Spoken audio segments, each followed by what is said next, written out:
también. El número 4.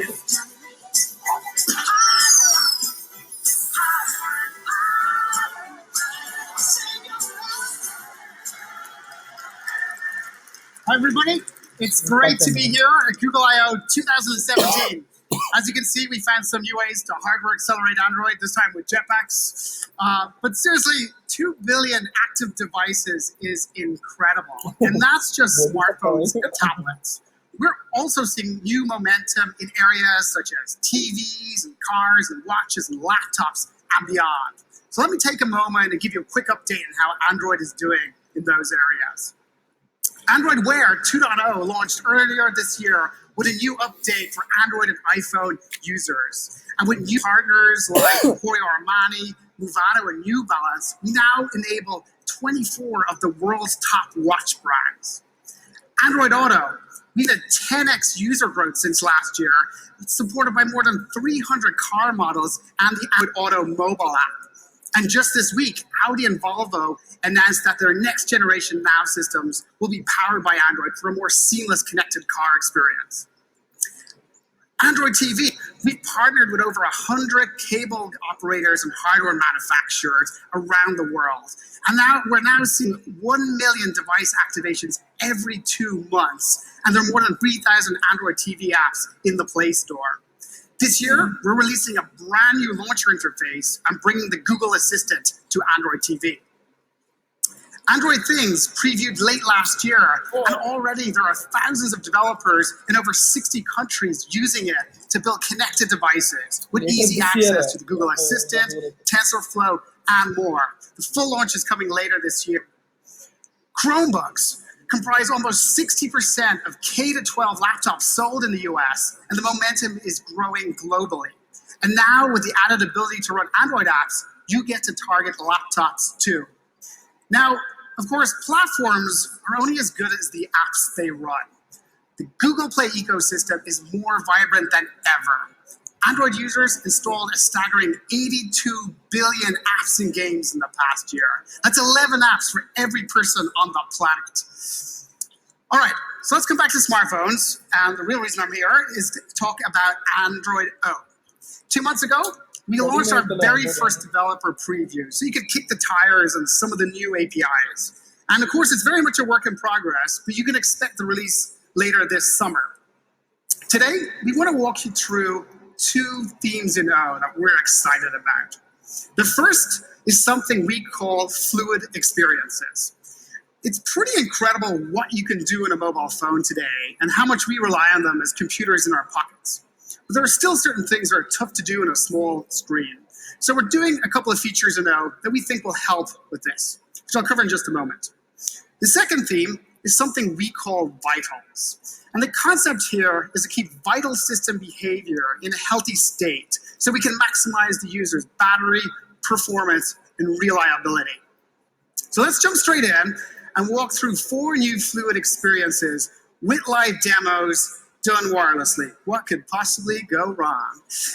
All right. These days we do a lot of once on our phones, whether it's paying for groceries while reading a text message you just received or looking up guitar chords while listening to a new song. But conventional multi-window techniques don't translate well to mobile. They're just too fiddly to set up with when you're on the go.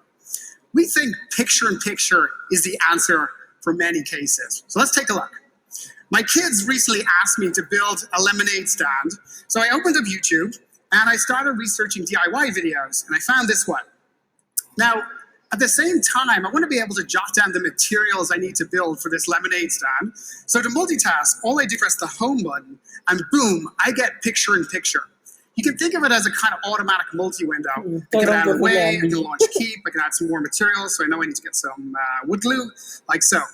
Then when I'm done, I just simply swipe it away like that. It's brilliant. Picture-in-picture lets you do more with your phone. It works great when video calling with Duo. For example, maybe I need to check my calendar while planning a barbecue with friends.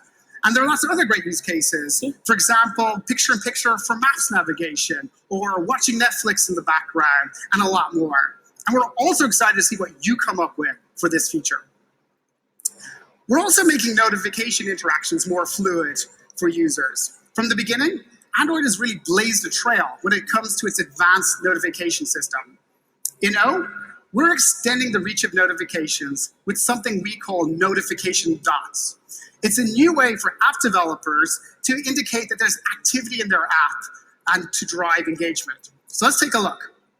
You'll notice that the Instagram app icon has a dot in it. And this is indicating that there's a notification associated with the app.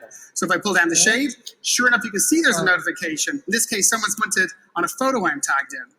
What's really cool is I can long press the app icon, and we now show the notification in place. One of the things I really like about the notification dot mechanism is that it works with zero effort from the app developer. We even extract the color of the dot from your icon. Oh, and you get to erase the icon by simply swiping the notification like that, so you're always in control. Another great feature in O that helps make your experience more fluid is autofill. Now, if you use Chrome, you're probably already familiar with autofill for quickly filling out a username and password or credit card information with a single tap. With O, we've extended autofill to apps. So let's say I'm setting up a new phone for the first time and I open Twitter and I want to log in. Now, because I use twitter.com all the time on Chrome, the system will automatically suggest my username. I can simply tap it, I get my password, and then boom, I'm logged in. It's pretty awesome.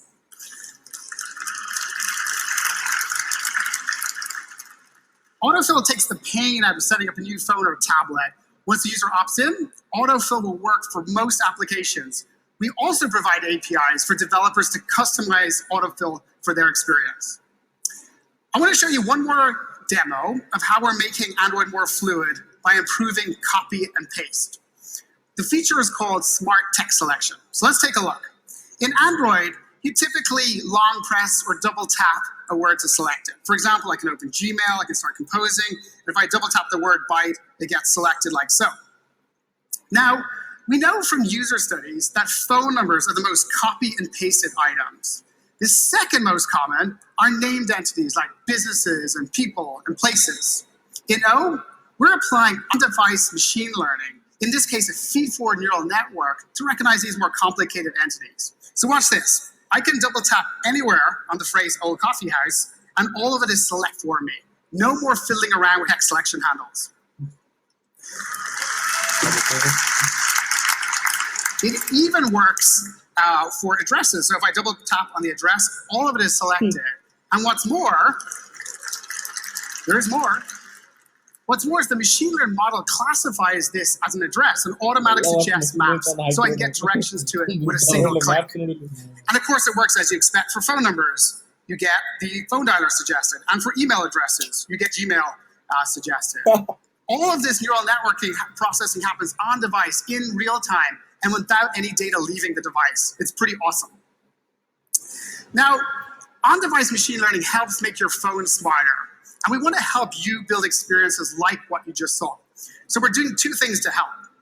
First, I'm excited to announce that we're creating a specialized version of TensorFlow, Google's open source machine learning library, which we call TensorFlow Lite. It's a library for apps designed to be fast and small, yet still enabling state-of-the-art techniques like ConvNets and LSTMs. Second, we're introducing a new framework in Android to hardware accelerate neural computation. TensorFlow Lite will leverage a new neural network API to tap into silicon-specific accelerators.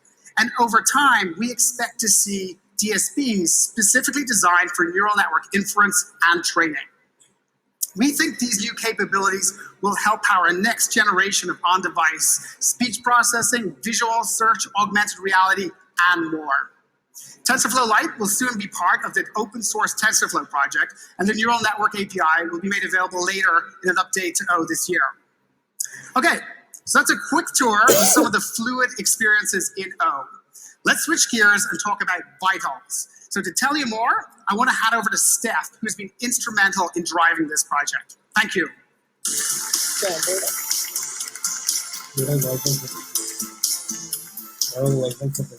Hi, everyone. Okay, so all the features Dave talked about are cool, but we think your phone's foundations are even more